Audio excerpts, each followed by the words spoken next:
భారత రాజ్యాంగం ప్రమాదంలో పడిందని, దాన్ని రక్షించుకోవలసిన కర్తవ్యం అన్ని వర్గాలపై ఉందని దళిత హక్కుల పోరాట సమితి రాష్ట్ర అధ్యక్షుడు జేవీ ప్రభాకర్ తెలిపారు. భారత రాజ్యాంగం ప్రమాదంలో పడిందని, దాన్ని రక్షించుకోవలసిన కర్తవ్యం అన్ని వర్గాలపై ఉందని దళిత హక్కుల పోరాట సమితి DHPS రాష్ట్ర అధ్యక్షుడు జేవీ ప్రభాకర్ తెలిపారు. నగరంలోని రామా టాకీస్ రోడ్డులో గల అంబేద్కర్ భవన్లో గురువారం జరిగిన మీడియా సమావేశంలో ఆయన మాట్లాడారు. రాజ్యాంగం, దళిత హక్కులు, బీజేపీ విధానాలపై రాజ్యాంగ పరిరక్షణ సదస్సును నవంబర్ 1న నగరంలోని ద్వారకానగర్ పౌర గ్రంథాలయంలో నిర్వహిస్తున్నామని చెప్పారు. ఆల్ ఇండియా దళిత రైట్స్ మూవ్మెంట్ AIDRM జాతీయ ప్రధాన కార్యదర్శి VS నిర్మల్ ముఖ్య అతిథిగా, CPI రాష్ట్ర సహాయ కార్యదర్శి JV సత్యనారాయణమూర్తి, CPM జాతీయ కార్యవర్గ సభ్యుడు లోకనాథం, DHPS రాష్ట్ర ప్రధాన కార్యదర్శి K సుబ్బారావు అతిథులుగా హాజరవుతున్నారని పేర్కొన్నారు. ఈ మేరకు ప్రచార కరపత్రాన్ని ఆవిష్కరించారు. బీజేపీ, RSSకు కేంద్రంలో పూర్తి మెజారిటీ వచ్చి ఉంటే ఇప్పటికే లౌకికవాదం, ప్రజాస్వామ్యం లాంటి పదాలు రాజ్యాంగం నుంచి తొలగించేవారని చెప్పారు. రాజ్యాంగ స్ఫూర్తికి అనుగుణంగా ఉన్న రాజ్యాంగ పీఠిక నుంచి వాటిని తొలగించాల్సిన అవసరం లేదని పలుమార్లు సుప్రీంకోర్టు తీర్పు చెప్పిందని పేర్కొన్నారు. జాతీయ నాయకులందరూ కూడా ఈ కార్యక్రమంలో పాల్గొంటున్నారు.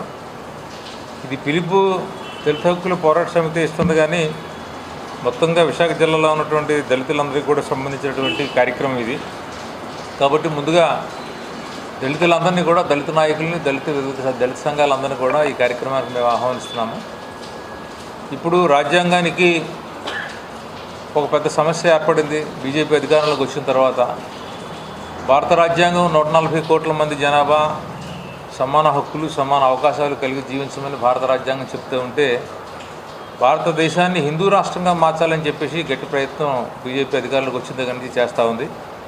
గత పార్లమెంట్ ఎలక్షన్స్లో కూడా వాళ్ళకు స్లోగన్ ఇచ్చారు, మాకు అబ్కి బార్ 400 పార్ అని. అంటే 400 సీట్లు ఇవ్వండి, మీరు 400 సీట్లు ఇస్తే మేము రాజ్యాంగాన్ని మార్చేస్తామని చెప్పారు. కానీ భారత ప్రజలందరూ కూడా భారత రాజ్యాంగం రక్షించుకోవాలనే ఉద్దేశంతో వాళ్ళకి 100 సీట్లు తగ్గించారు. వాళ్ళు ఈవేళ ఏంటంటే ఒక్కొక్క దాని మీద మనువాదం అంటుంటే, మనువాదం మీద అందరూ ఎక్కువ మంది స్పందిస్తున్నారని చెప్పేసి సనాతన ధర్మం అనే పేరు మీద ఈవేళ ప్రచారం మళ్ళీ ప్రారంభించారు. మనువాదం అనే మాట పక్కన పెట్టి సనాతన ధర్మం అంటే ఏంటి? అన్నీ కూడా అసమానతలతో ఉండేటటువంటి ఒక సమాజాన్ని సృష్టించడమే సనాతన ధర్మం అంటే. అది ఎలా అంటే, మాకు చదువుకోవడానికి, విద్యకి, ఉపాధికి అవకాశాలు లేనటువంటి 2000 సంవత్సరాలు గడిపినటువంటి ఒక జన సమూహం ఏదైతే ఉందో 180% మంది, వాళ్ళకి ఒక అవకాశం రాజ్యాంగం కల్పించింది. అందుకని మొదటిసారిగా వాళ్ళు ఏం ప్రయత్నం చేస్తున్నారంటే, సనాతన ధర్మం పేరు మీద సెక్యులర్, సోషలిస్ట్ అనే పదాలను రాజ్యాంగం నుంచి తొలగించాలనేటటువంటి ప్రయత్నం చేస్తున్నారు. ఈ సెక్యులర్ అనే పదం తీసేస్తే రాజ్యాంగం ఏం చెప్తుందంటే, మత ప్రసక్తి లేని రాజ్యాంగం మందని చెప్తుంది భారత రాజ్యాంగం. మతం అనేది వ్యక్తిగతమైంది, ఎవరికి నచ్చినటువంటి దేవుని వాళ్ళు పూజించుకోవచ్చు అని రాజ్యాంగం చెప్తూ ఉంటే, వీళ్ళు ఏమంటున్నారంటే, ఇది హిందువుల రాష్ట్రం కాబట్టి హిందువుల దేశంగా దీన్ని గుర్తించాలా, రాజ్యాంగాన్ని ఆ మేరకు మార్చేయాలా, సెక్యులర్ అనే పదం తీసేయాలని చెప్పేసి. అలాగే సోషలిస్ట్ అనే పదం కూడా తీసేయాలా, అందరూ సమానం అంటే అందరూ సమానం కాదు. భారత రాజ్యాంగం ఏం చెప్తుందంటే, ఇది వెల్ఫేర్ స్టేట్ అని చెప్తుంది, అందరికీ కూడా సమాన అవకాశం కల్పించాలనేటటువంటి రాజ్యాంగం చెప్తుంటే, వీళ్ళేమో అది తీసేయండి, సోషలిజం అనే పదం తీసేయాలా, సెక్యులర్, సోషలిస్ట్ అనే పదాలు తీసేటటువంటి ఒక ప్రయత్నం చేస్తున్నారు. అందులో ఎక్కువగా నష్టపోయేది ఎవరంటే, భారతదేశంలో ఉన్నటువంటి దళితులు, గిరిజనులు, బహుజనులు మాత్రమే ఎక్కువ నష్టపోతారు ఇలాంటి మార్పులు జరిగితే. కాబట్టి మేమేం అడుగుతున్నామంటే, ఈవేళ ఈ సదస్సు యొక్క ప్రాముఖ్యత ఏంటంటే, భారత రాజ్యాంగాన్ని పరిరక్షించుకోవాలా, రాజ్యాంగం ఏం చెబుతుంది, అందులో దళితుల హక్కులు ఏమున్నాయి, వాటికి వస్తున్నటువంటి బీజేపీ వాళ్ళు, RSS వాళ్ళు చేస్తున్నటువంటి నష్టం ఏంటనే దాని మీద రేపు మరి మా వాళ్ళందరూ కూడా చర్చిస్తారు. మా జాతీయ కార్యదర్శి VS నిర్మల్ గారు వస్తున్నారు ఆ రోజు. అలాగే మరి ఒక జాతీయ నాయకులు, CPM జాతీయ నాయకులు లోకనాథం గారు వస్తున్నారు. అలాగే CPI జాతీయ నాయకులు JV సత్యనారాయణమూర్తి గారు వస్తున్నారు. అలాగే మా రాష్ట్ర ప్రధాన కార్యదర్శి అయినటువంటి కరవతి సుబ్బారావు గారు కూడా దీనికి హాజరవుతున్నారు. 100 మంది ఈవేళ దళితులే కాకుండా, మన దళిత హక్కుల పోరాట సమితి నాయకులే కాకుండా దళితులందరూ కూడా హాజరై ఈ రాజ్యాంగాన్ని పరిరక్షించుకునేటువంటి సదస్సును జయప్రదం చేయాలని చెప్పి దళిత హక్కుల పోరాట సమితి తరఫున నేను విజ్ఞప్తి చేస్తాను.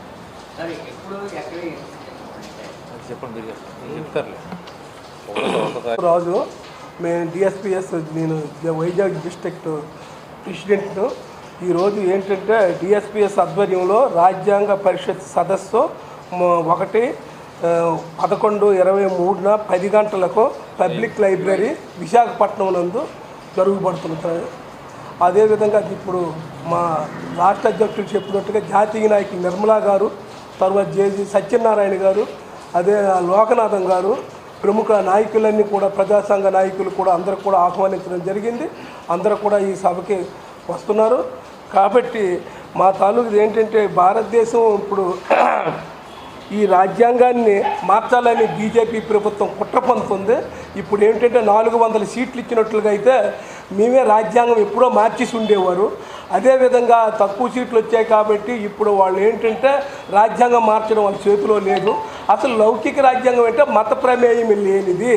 మనది స్వతంత్రం వచ్చినప్పటి నుండి రాజ్యాంగం ద్వారా మనం ఏంటంటే రాజ్యాంగం వచ్చినప్పటి నుండి మత ప్రమేయం లేనటువంటి రాజ్యాంగం హిందూ, ముస్లిం, క్రిస్టియన్ అన్నిటికీ మనది ప్రజాస్వామ్య దేశం. ప్రజల కొరకు ప్రజల చేత పరిపాలించబడినటువంటి ఈ భారతదేశాన్ని ఈ మతోన్మాదులు, ఈ బీజేపీ వాళ్ళు, ఆర్ఎస్ఎస్ వాళ్ళు, వాళ్ళకి 100 సంవత్సరాలు మనకు కంప్లీట్ అయ్యింది.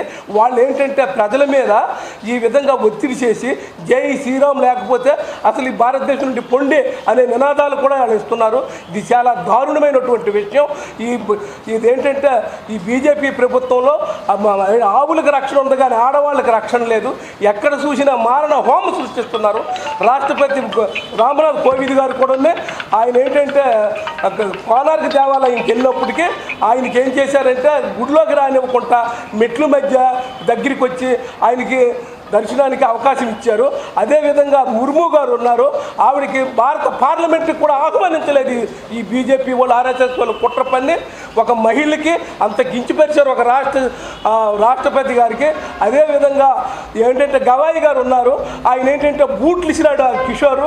అది ఎంత దారుణమైన విషయం. భారత రాజ్యాంగం 2,000 మంది అక్కడ లాయర్సు, అక్కడ ఏంటంటే అక్కడ ఉన్నటువంటి న్యాయస్థానంలో కూడా అంత గట్స, అంత మతోన్మాదమా ఏమిటి? దేవుడు నాకు చెప్పాడు, దేవుడు నాకు శాసించాడు కాబట్టి